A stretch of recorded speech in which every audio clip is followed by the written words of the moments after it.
Well, good morning, good afternoon, or good evening, ladies and gentlemen. Welcome or welcome back, as the case might be. My name is Dalibor Petrovic. I'm a partner at Deloitte, and today is 23rd of July, 2024.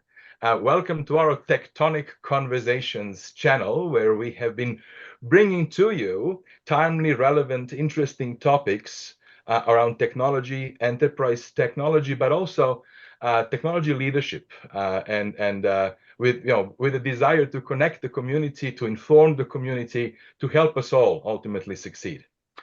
Today, we are going to have a very, very hot topic conversation, very special conversation. It is going to be a little bit more on a technical and business technical side. So today we're going to be unpacking the latest framework in enterprise architecture that we refer to as Horizon architecture. And we will be talking about it, we'll be unpacking it, we'll talk about applicability to it. As you can expect and imagine, we're going to certainly touch on the topic of AI and generative AI and how these models could actually help organizations create more value out of those investments as well. Now, the session is live, which means that you can engage and submit your questions, which I would encourage you to do. So if you have any questions you'd like to ask to our audience, to our panelists, please use the Q&A function of this Zoom platform. But the session is also being recorded, and we're going to be posting it on our channel, and then, of course, provide you with the links on both LinkedIn and on YouTube. With that, I'm very excited to actually welcome back two of my colleagues and friends who are going to talk to us about the latest in enterprise architecture today.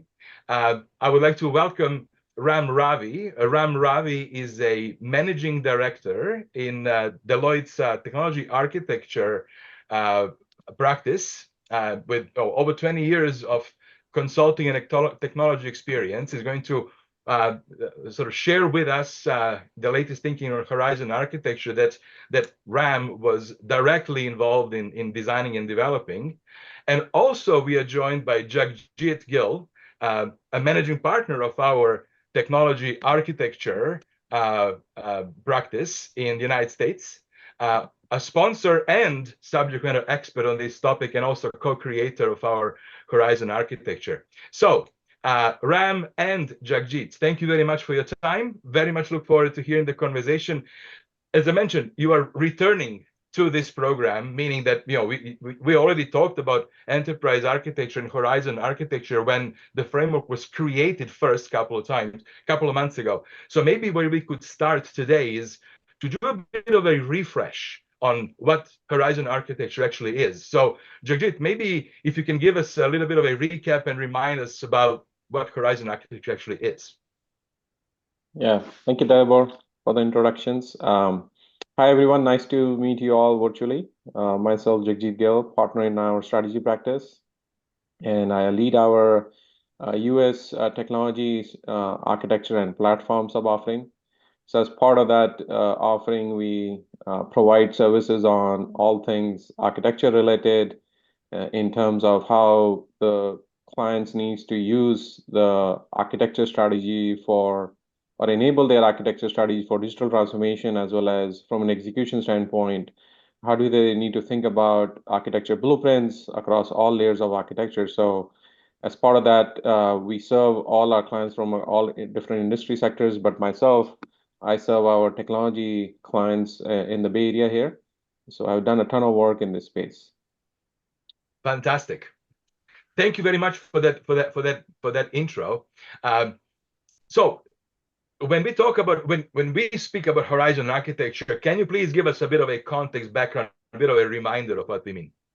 Yeah, for sure. I think some of the people on the session here might have joined in the previous session we did last year. So that time we introduced the concept of Horizon architecture. Over the years, we have seen that technology has been changing really, really fast. The latest example of Gen AI being something which has impacted everyone in some form and shape, whether at the professional level or at the personal level. And that's a great example of how technology can have an impact on everybody. So when within Deloitte US team, we were thinking about, well, what does it really mean for the architecture itself?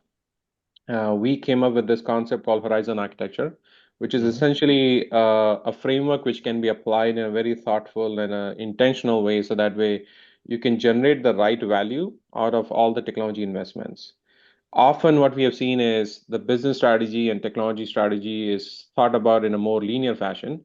Hmm. But with Horizon architecture, architecture ends up becoming the glue between the business strategy and the technology strategy, and makes it more coherent and can be more integrated in terms of how exactly the technology needs to be used to enable the business strategy.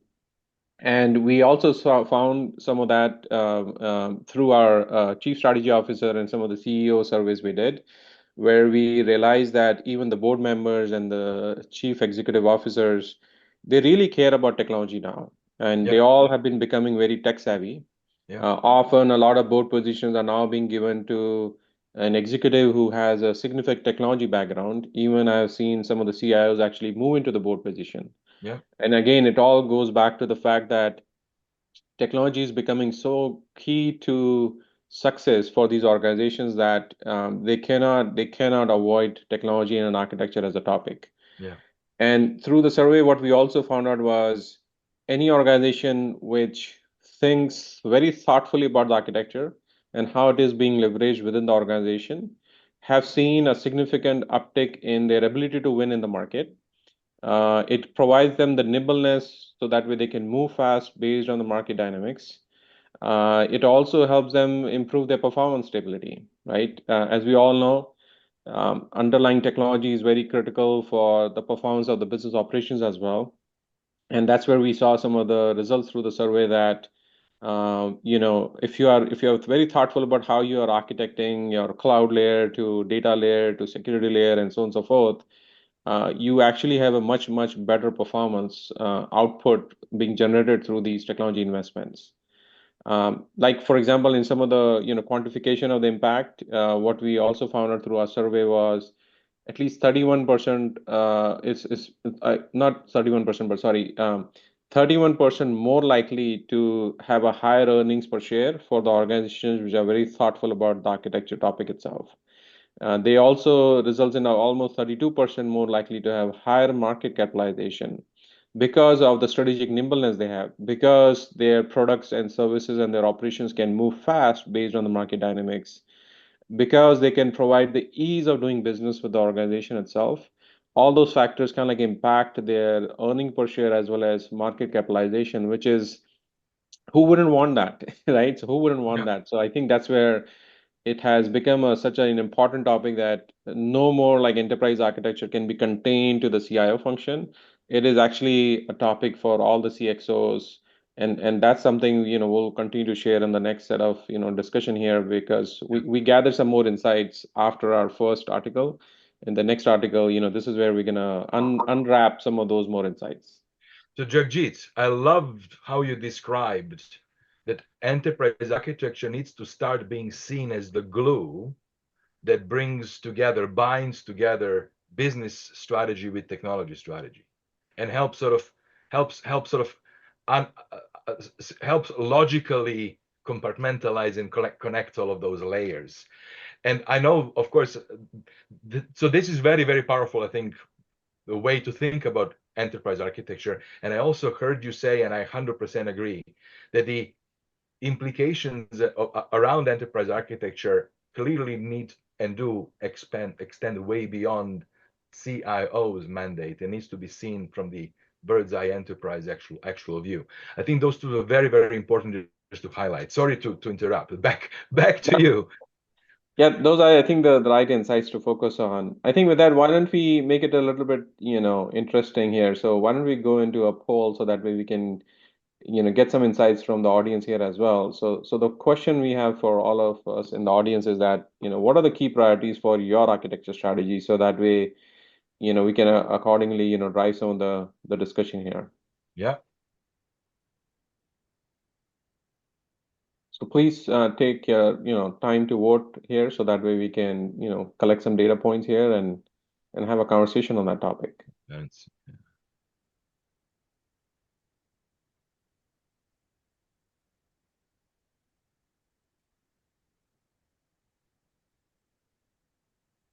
Okay, I think we can probably close the poll now.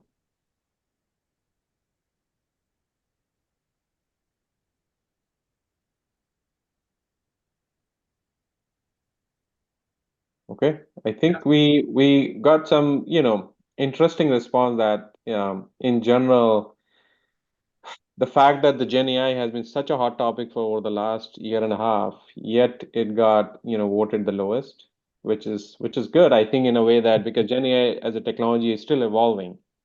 And how do you really want to think about your architecture strategy also depends on the maturity of the technology itself. So I think probably, that's why probably the Gen AI kind of got low votes. But the other three, which I think I can see based on the current market conditions, is like yeah, a good balance of it, because I know some organizations continue to do great in the market, so that's why they continue to focus on the digital transformation.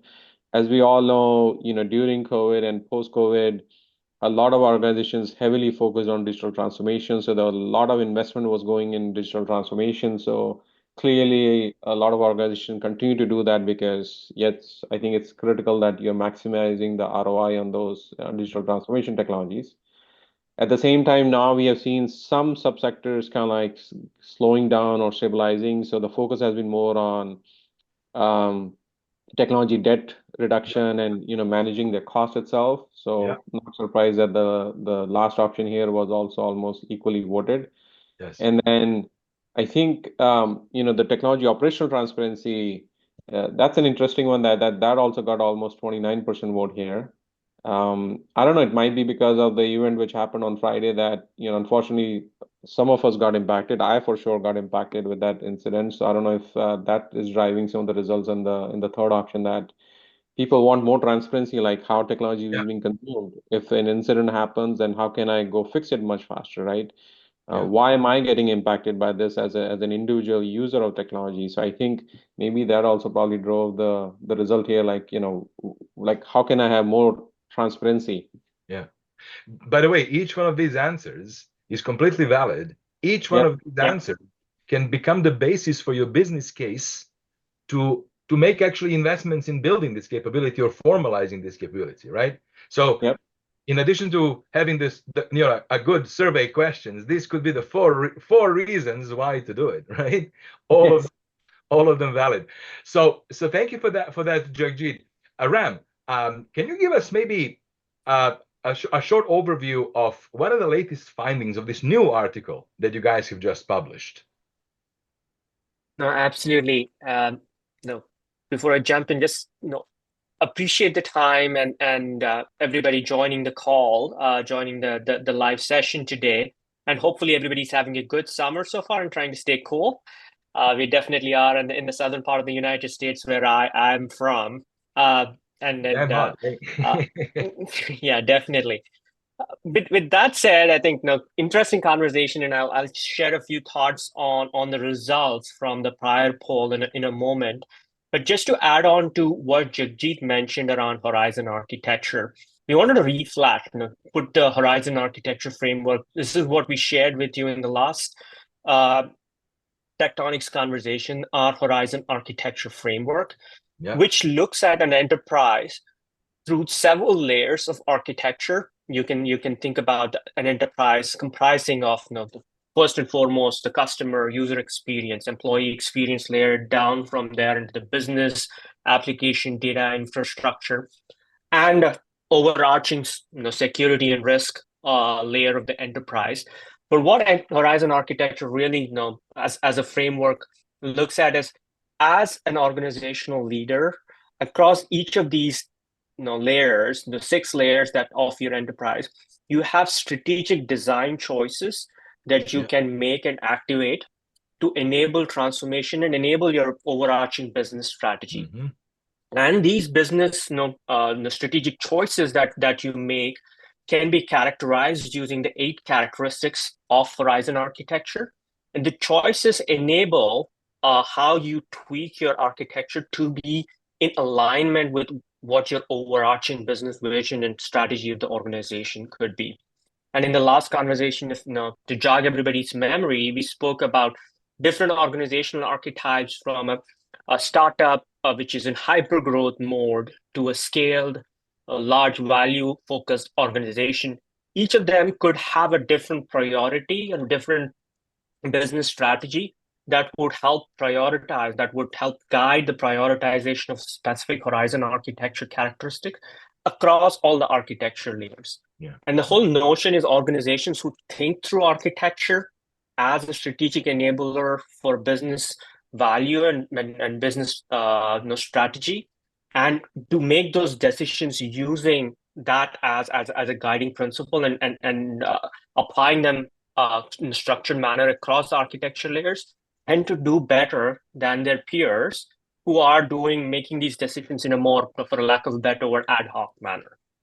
So that was the gist of the prior article, and I just wanted to flash the Horizon architecture overall framework with you all.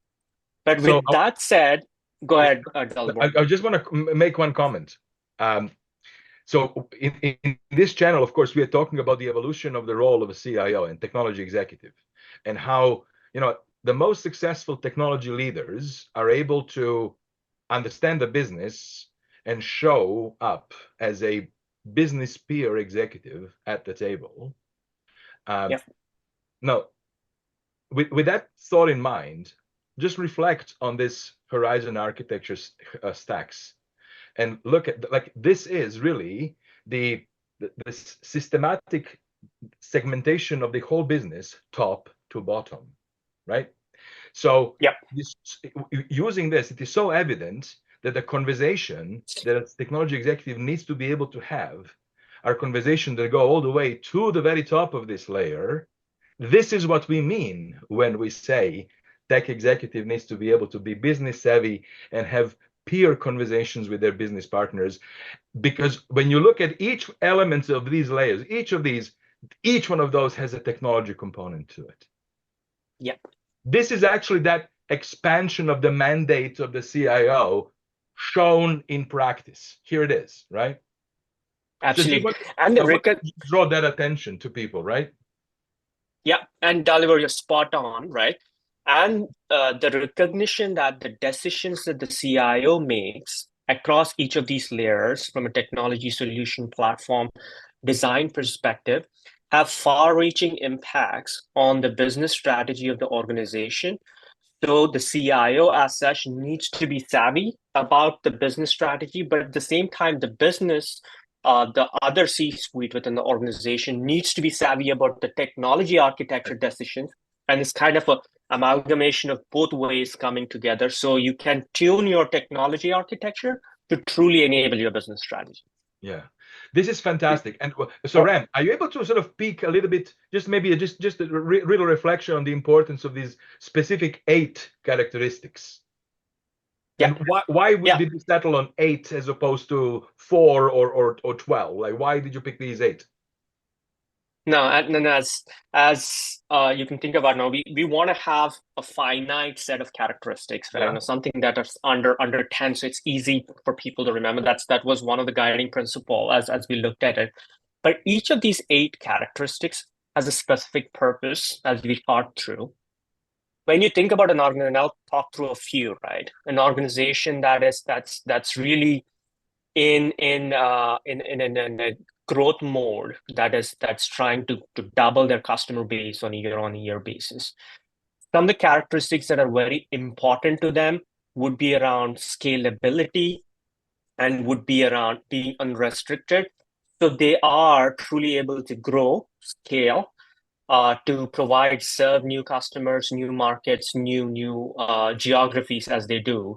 And unrestricted, they don't tie themselves up from a technology perspective to one area. They use technology paradigms like containerization or otherwise to be able to easily move across different ecosystems.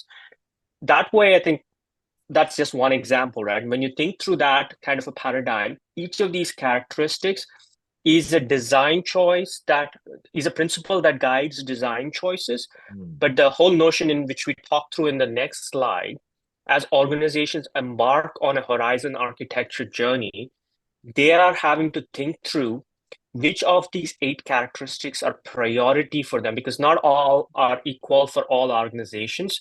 Yes. You need to know, based on your business strategy, what are the top 2, 3 characteristics that you want to prioritize, and use them to tune your architecture based on those prioritized characteristics.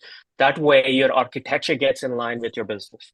And this is how the captain manipulates these dials to steer the ship towards that strategic ambition target, right? This is how, yeah, and it is pulling those levers and making specific design choices that is really that movement of the ship in 4 dimensions, right? Of space and And I think that agility is very critical in today's market when the market itself is changing dynamically as well as the technology itself is maturing at a yeah. much faster pace.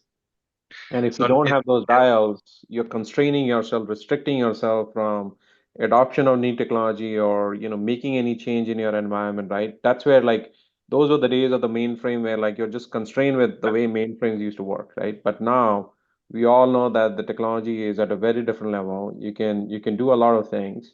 So you do need some agility in terms of what levers you should pull and when you should pull. So that's yeah, why, like to Ram's example, when you are in a growth mode, scalability and unrestricted is definitely one of the set of characters you can apply. yeah. But when you are in a, in a cost optimization, you need to go more lean, right? So again, the dynamics change, the characteristics change, and how you want to apply it along the set of architecture layers, they are all Yeah. moving. It's a phenomenal. It's a truly a very powerful, both intellectual concepts to think through, but of course, when you double click on those, a very powerful framework to adopt. Now, Ram, you mentioned that these characteristics, of course, are very important and was a logic, rhyme, and reason why they were specifically identified and picked. And then you mentioned that it is important for organizations to be sort of intentional about how to prioritize them. Can you maybe tell us a little bit more about that? Yeah. No, it's a good dovetail into the next part of the story. And this is where really hit Horizon Architecture part 2 of the article series of articles that jumps into details. Now we established now so far the importance of architecture. How do you think about architecture as a business enabler and a business strategy enabler? And think about the word horizon to what Jagjeet was mentioning. I just want to make sure that emphasize that is your architecture needs to evolve with changing market conditions and which change the business strategy of your organization, because you could be in a growth mode, but a couple of years down the line, you would probably need to stabilize and become more leaner and become more cost efficient. So your architecture levers will need to change at that point. But having identified that, when you think about how do you get started on this, we have a 4-step approach for executives, across the board, across the CXOs, to think through from a horizon architecture framework. And we first say that the first step, the first thing is about identifying and prioritizing what of the 8 characteristics are important for the organization, given the business strategy for the organization for the next 3, 5, 10 years, right? I think we are looking at the horizon, how far you can look, because there is a lot of unknowns that you can't look beyond. So we want you to plan to the horizon that you can look at, the 3, 5 year horizon. So Ram, is that the horizon in horizon architecture? Yes, Okay. exactly. So let me just reconfirm this then. So the principle of one of the then essential principles of the whole concept is that you are planning your architecture for a specific time horizon, appreciating that after that time horizon, your enterprise architecture might actually need to be shifted and changing. As a matter of fact, so that's sort of basic principle, which I think in and of itself tells us in what a changing environment we actually all live in these days. Yep. Right? No, absolutely. Like you would design a house with the intent that it will be stable for 20 years, but we are now talking about 3-year horizon for enterprise architecture planning, right? Yeah, like a great example is if you take an example of semiconductor subsector, Yeah, right? For the longest time, they had like 6 to 7 years, 6 to 8 years long architecture strategy because yeah, it's very cyclic in nature. Things were not really changing too much for their subsector, right?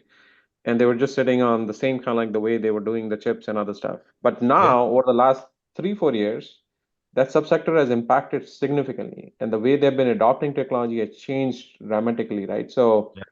now they're pivoting to more of 12 to 18 month of architecture strategy. Like, how do I make sure that I'm adopting the latest Wow. technology to change the way I, do operations, to change the way I serve my customers and partners, right? So again, within the same subsector, it changes, right? Again, I think some of that is cyclic, some of that is based on the market conditions, but the point being that the framework and the concept itself is flexible for different organizations, different subsectors to adopt the way they want to adopt it.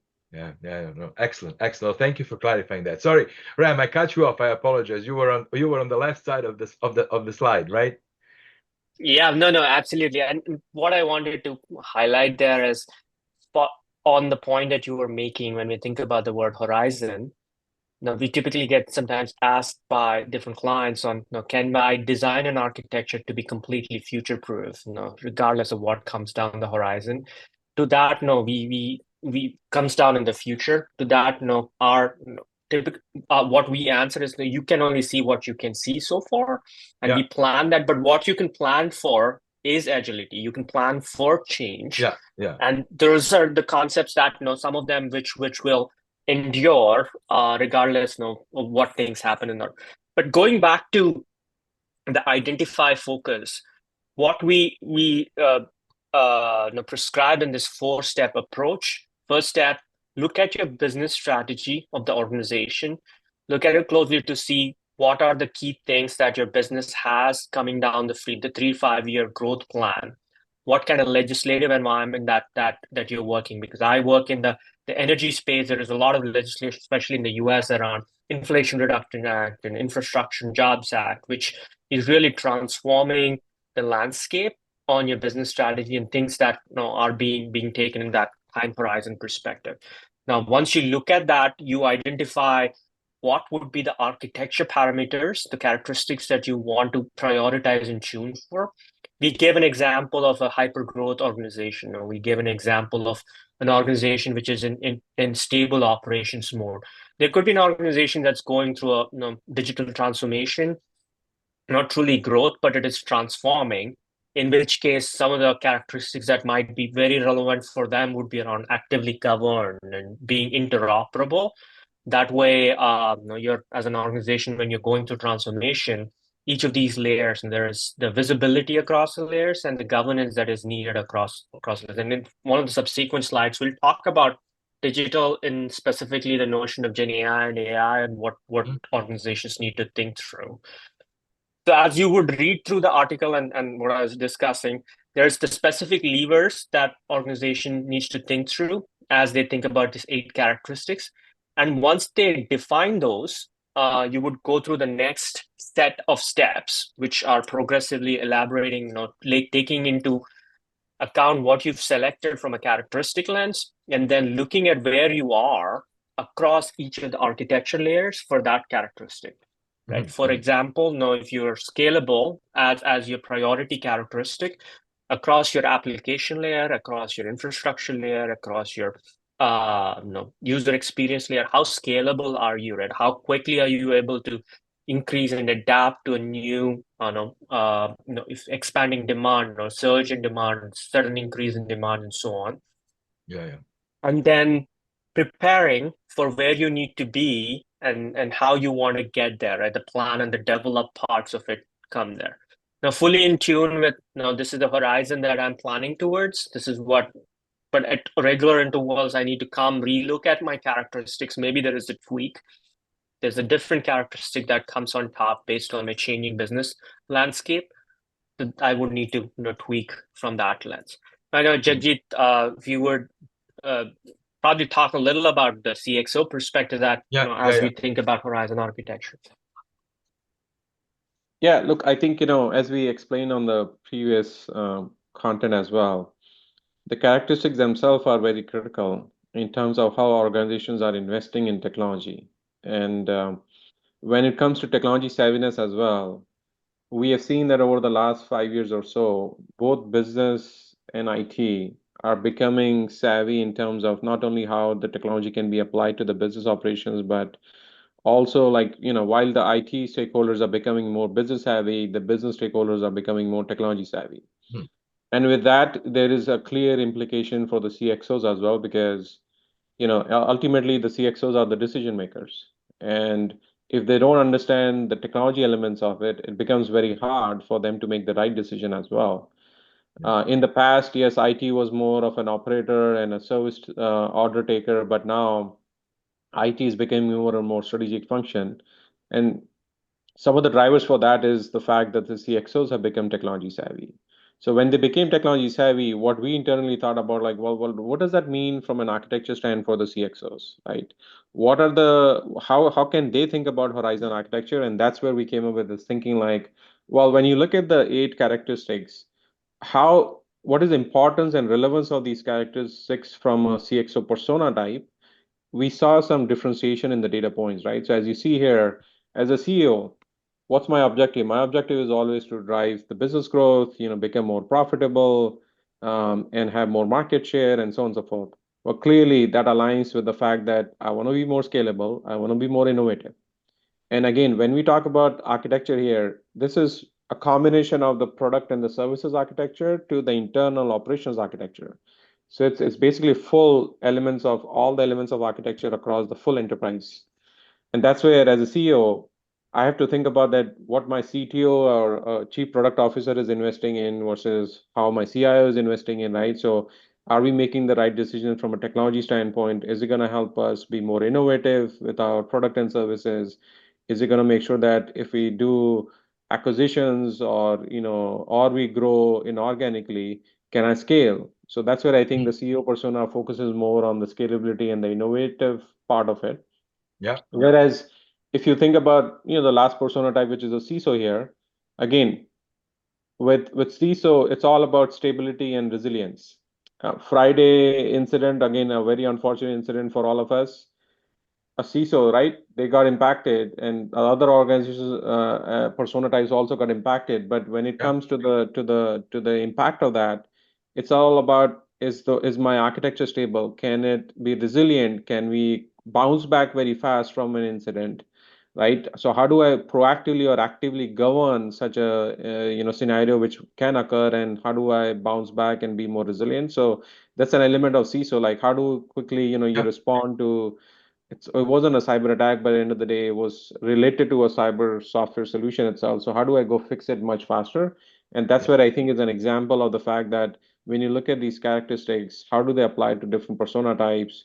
You Yeah. will clearly see that there is an overlap of how the executives need to think about architecture versus how the technology executives need to think about architecture. So now, and I want to draw this back to another tech leadership discussion that we often have, that the role of a tech CIO, the role of a top tech executive in any organization is more and more becoming the one of an orchestrator of capabilities, of an integrator and conductor of the ecosystem, right? Of the ecosystem, for example, from the perspective of where do they go to get the skills and capabilities, right? Yes, definitely. But look at Definitely. this. But look what you just described. How different CXO roles have different natural affinities to different characteristics. That perhaps some of those characteristics might have opposites, right? So what a great role for a tech executive to actually orchestrate this dynamic and this conversation. These decisions, right, are the ones that ultimately are the ones that would influence how the whole engine is tuned, right? How do you tune the engine using those levers of your model, right? Yep, yep, definitely. I think this is where for the organizations where their products and services rely heavily on the technology, like software subsector as an example, the CTOs and CIOs actually have to jointly play that role of Yeah. orchestrator across the product and services to the technology operations, right? Whereas for the other organizations where they're more heavy on the, let's say, professional services side of the house, where technology is not necessarily driving factor that much compared to, let's say, software subsector, then yes, over there the CIO is really the true orchestrator Mhm. for across all the other executives. Yeah, yeah.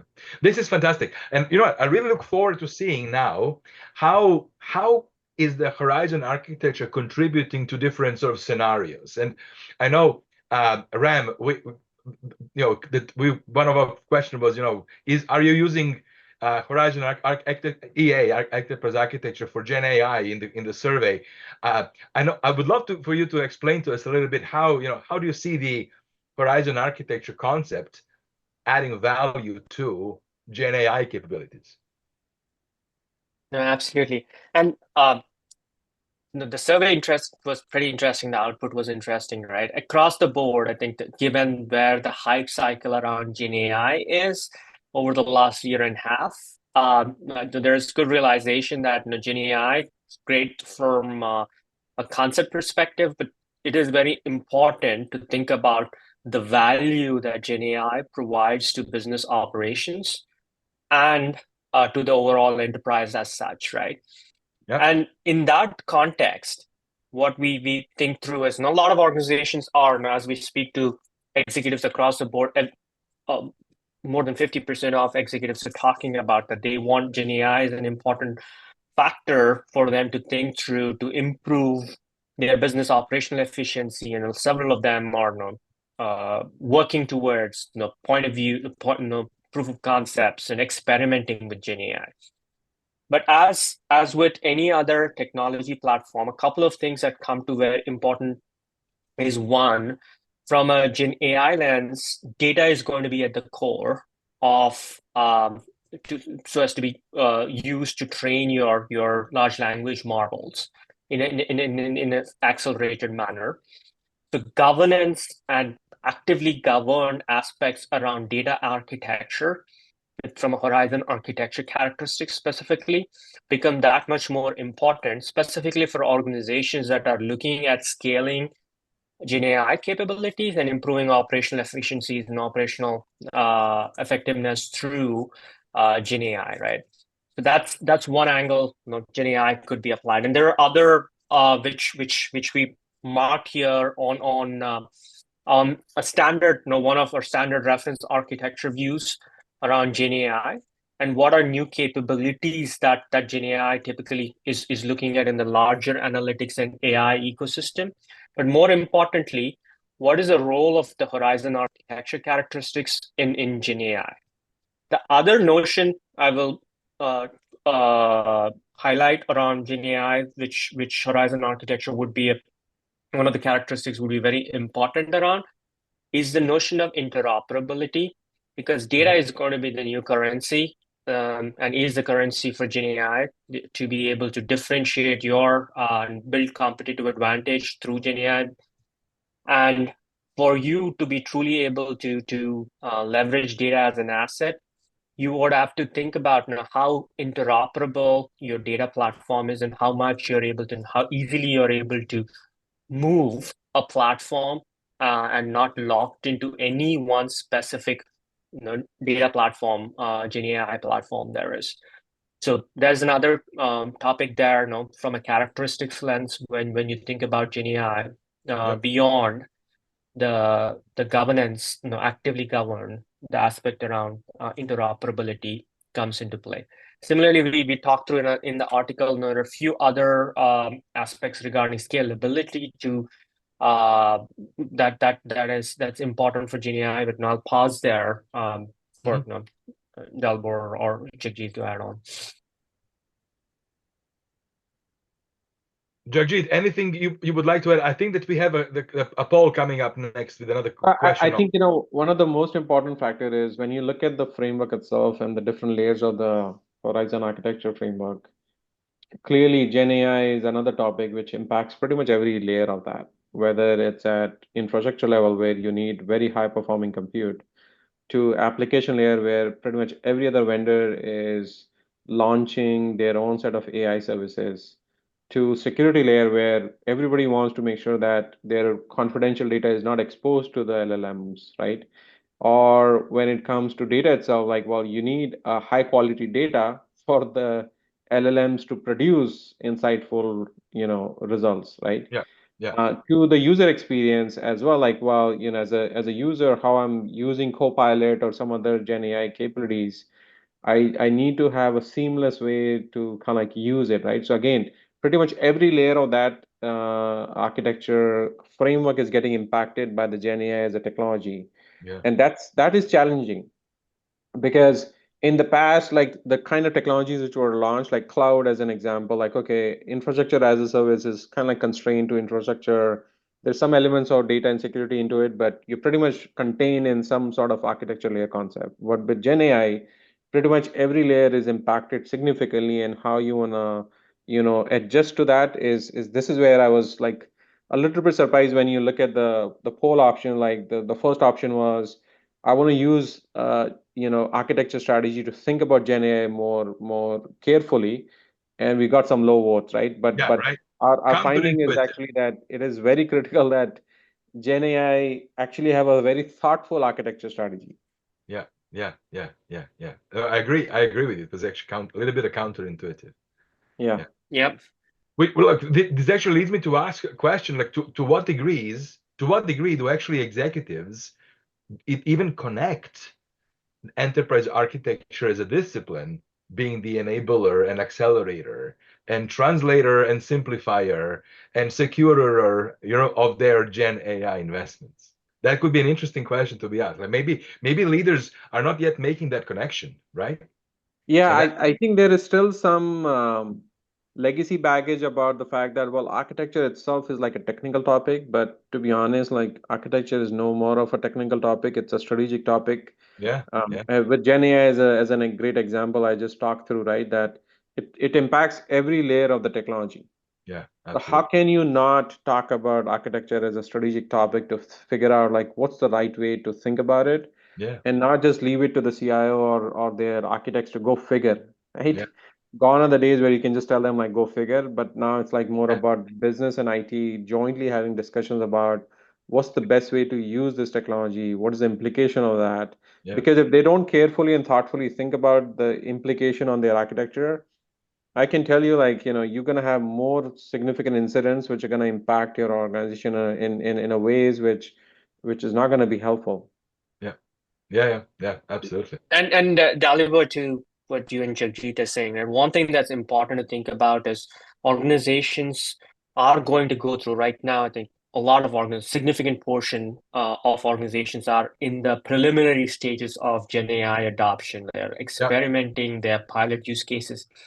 But where the role of architecture becomes so much more prominent and powerful is when you really need to scale it to enterprise. You really want to use Gen AI as a real forcing function to enable innovation, transformation at scale for your enterprise. That's when having the strong data layer, data architecture, and data architecture maturity comes in play. That's when having the right governance comes into play, the scalability comes into play. And I fully expect in the next 2 years, most organizations are going to cross that, the initial POC pilot, yeah, yeah, yeah, experimentation to scaling and to yeah. trying to find value. And that's when I think the role of architecture is elevated. And there is one more shift that's going to happen. I think that what we are observing is that most organizations are finding use cases that are currently oriented towards optimization, productivity, sort of internally focused. And leading organizations are shifting, of course, the use cases towards growth and interactions with clients. So even the impact of how it's going to be used is going to be increasingly more material and more frontline facing and more in that sense, right. So that's going to further increase the importance of getting it right and being able See, to Yeah. scale, right. if you just fast forward, let's say another 3 4 years, you will be in a scenario where pretty much every vendor is going to have some form and shape of AI capability based on some sort of LLM, Yeah, right? And because there are multiple vendors launching That's their it. own LLM models, That's and the it. vendors Right. launching their own LLM models, think about the state of the architecture at that time. Yeah. So if you're not thoughtful, what you're going to have is like a hodgepodge of different LLMs. You don't know how to apply the security controls and so on and so forth, right?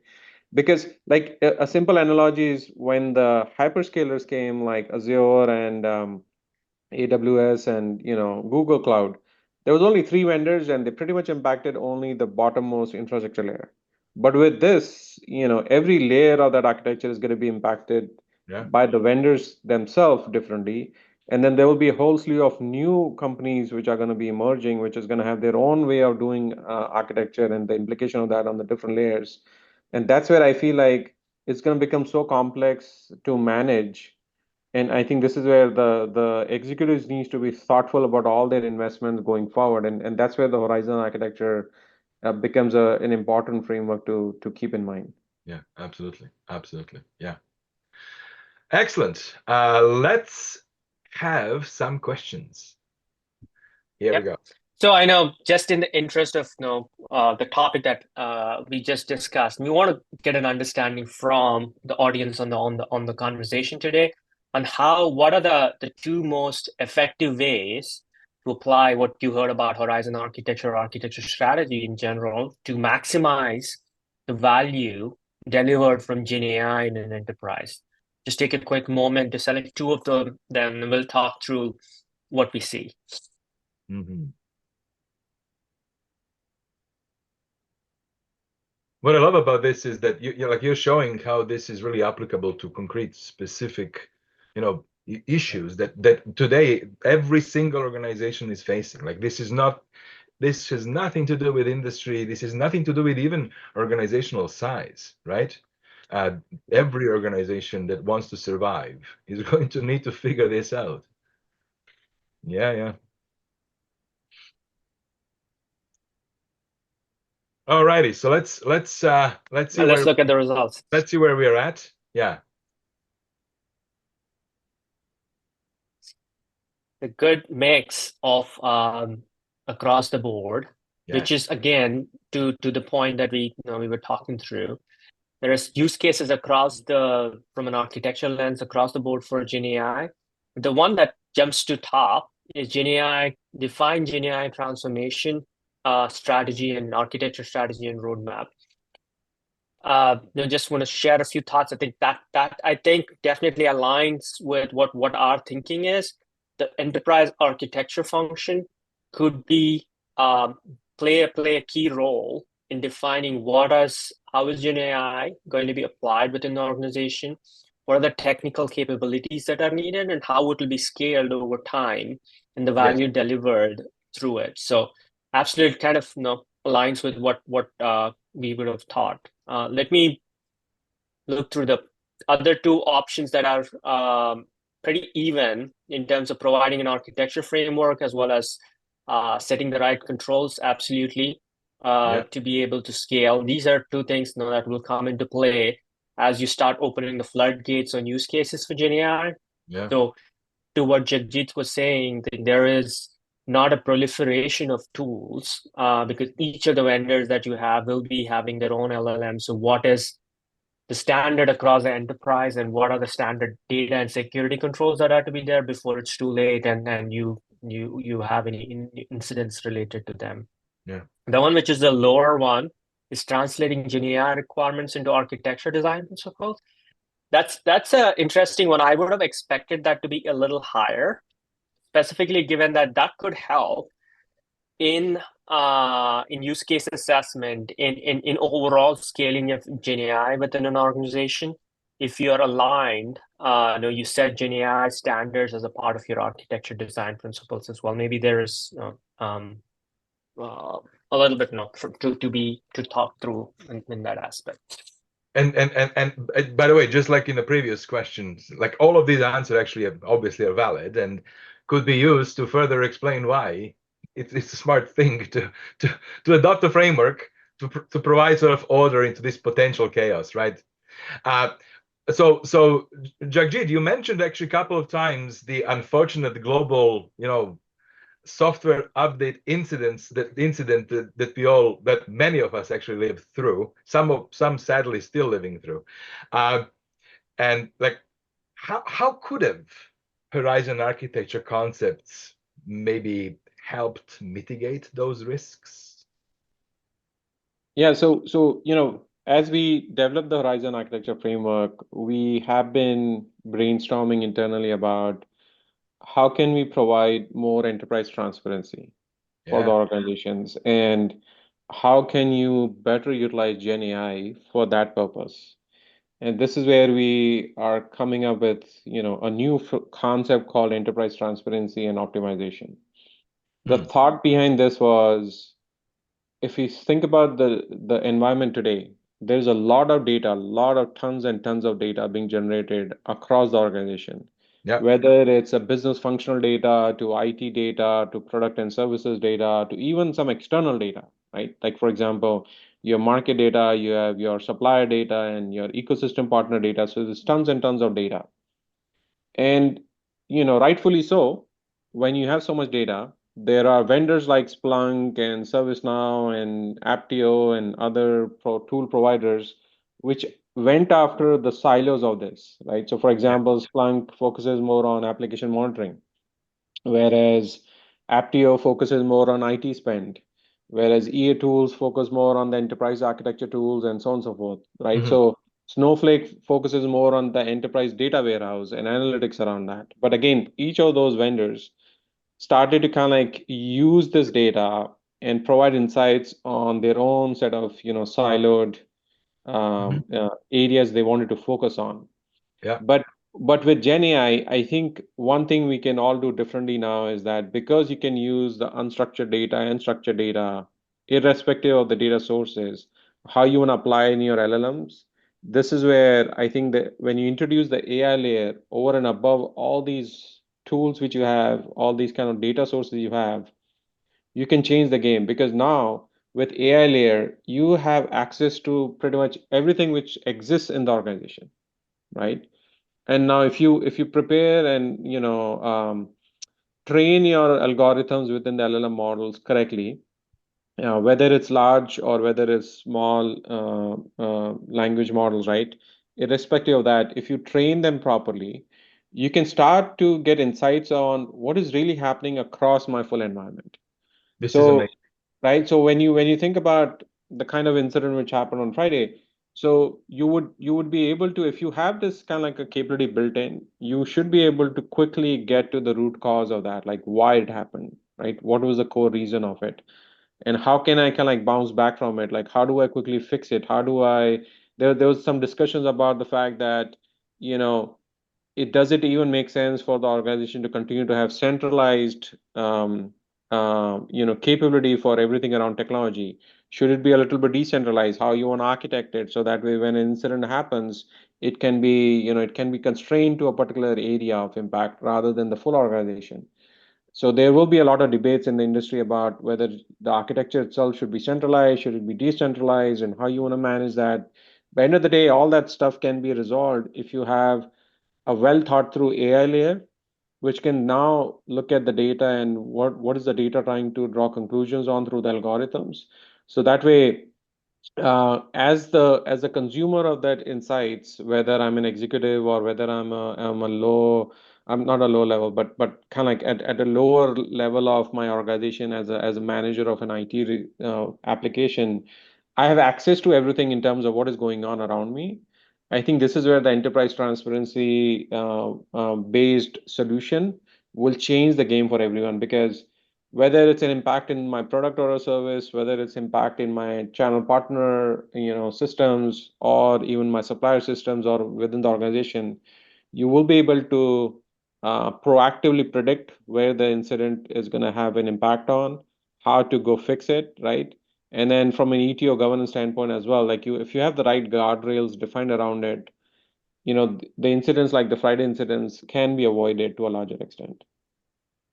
You know what comes to mind here, Jagjeet, when you look at this, and when I hear you talk about this, and when I see the picture of this AI layer that your model advocates for introducing the AI layer on top of the layer of monitoring tools that sort of produced and managed data. Where this leads is towards this truly intelligent, I guess, conscious enterprise. This is like intelligent enterprise. Yes. Imagine, so now when we talk about how do I choose my strategy in a best possible way, I need information, I need real-time data, I need facts. And we have systems that could inquire about those information from the outside environment, about your competitors, about the economy. But what this actually allows organizations to do is to suddenly emerge with instant conversations with systems that can tell them the facts and truths about real-time goings on within the enterprise, right? Yeah. You will now put a layer of interaction like a chat GPT in like the interface, communication interface with the system. Suddenly you're having conversation with an intelligent enterprise, right? Yeah. Yeah. Just Definitely. Like whenever the cloud providers release the next version of it, in the past, IT organization will do some self-testing before it is broadly released in the full enterprise. But with the SaaS stuff now, it's kind of like, some of that validation has gone away. It's just you just assume that the provider has done all the testing and kind of like releases that pushes through that updates, right? But I crazy. wouldn't be surprised now that if some of those restrictions are going to come back. Like, I don't think the Yeah, SaaS providers are going to be allowed to just push through all the updates to our yeah, that's individual true. Yeah, platforms, absolutely. because I think the IT is going to say like, well, I want to test it out before Yeah, it's broadly released. And I think this is where the AI layer can actually do their job, because they can pretty much AI can test it out, see what the results are, what are the implication of that. If it's released across the whole enterprise, who will be impacted, how they will be impacted. So that way you take care of those, you resolve those before it is broadly released, right? So I think that's yeah, where this kind of an enterprise transparency, where you have an AI layer which does all the very things for you, is I think going to change the game for the Very organization. powerful. Very powerful.